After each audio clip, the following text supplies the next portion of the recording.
പിന്നെ പത്രങ്ങൾക്കെതിരായിട്ടുള്ള ഒരു പ്രധാനപ്പെട്ട ഒരു ക്യാമ്പയിനാണ് പിന്നെ നോ കോള, നോ പെപ്സി, ഈ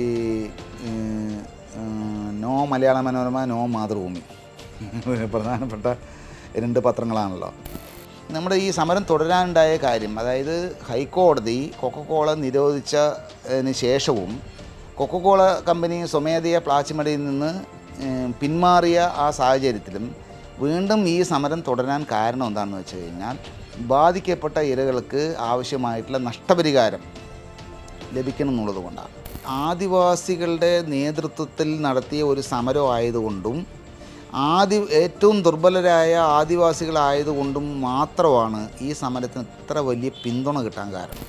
അതൊരു ഗാന്ധിയൻ രീതിയിലുള്ള സമാധാന മാർഗത്തിലൂടെയുള്ള അഹിംസാത്മകമായിട്ടുള്ള ഒരു സമരമായതുകൊണ്ട് മാത്രമാണ് ഈ സമരം വിജയിച്ചത്.